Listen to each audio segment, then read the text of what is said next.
Napapansin mo ba, mas hinahabol ng isang lalaki yung babaeng tahimik lang at hindi sobrang loudly, hindi sobrang showy? Pero bakit nga ba? Anong meron sa mga babaeng ganon? Bakit yun ang nagugustuhan ng kadalasang mga lalaki? Ako'y tahimik lang sa umpisa, kahit di mo ko pilitin. Unang dahilan, syempre, mysterious. Mysterious ang mga babaeng ganon. Kapag masyadong mysterious ang isang babae, mas gustong kilalanin ng isang lalaki. Hindi agad mabasa ang personality kaya nakaka-curious na kilalanin. Pangalawa, classy tingnan. May dating kasi kapag yung isang babae na hindi kailangan na sobrang ingay para mapansin.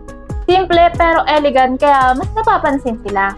Pangatlo, marunong silang makinig. Ito yung mga babaeng hindi puro salita. Ito yung babaeng good listener. At gustong-gusto yun ng mga lalaki dahil comfortable silang kausap. Pang-apat, hindi sila mukhang attention seeker. Kapag chill lang at hindi OA kung magpapansin. Mas attractive at confident tingnan kapag tahimik lang. Pang-lima, peaceful ang vibe nila. Sa totoo lang, maraming lalaki ang naghahanap ng peace at hindi puro drama. Kaya na-attract sila sa mga babaeng calm lang at tahimik.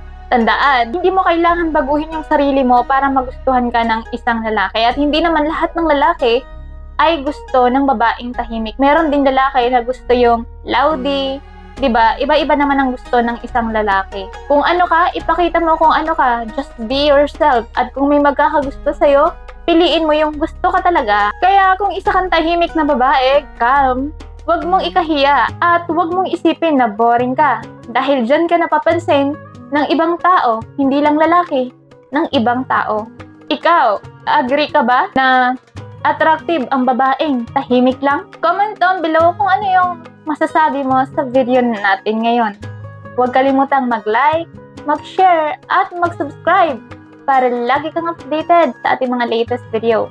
By the way, I wanna just share my outfit today. So, eto yun. Sa mga gusto ng gantong dress.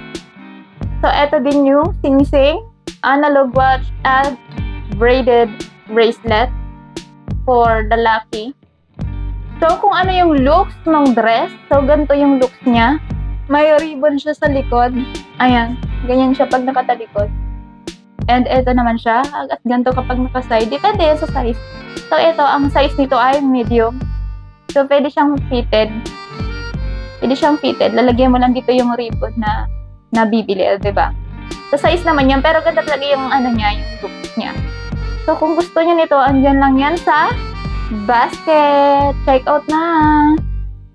Yung basket, makikita sa description.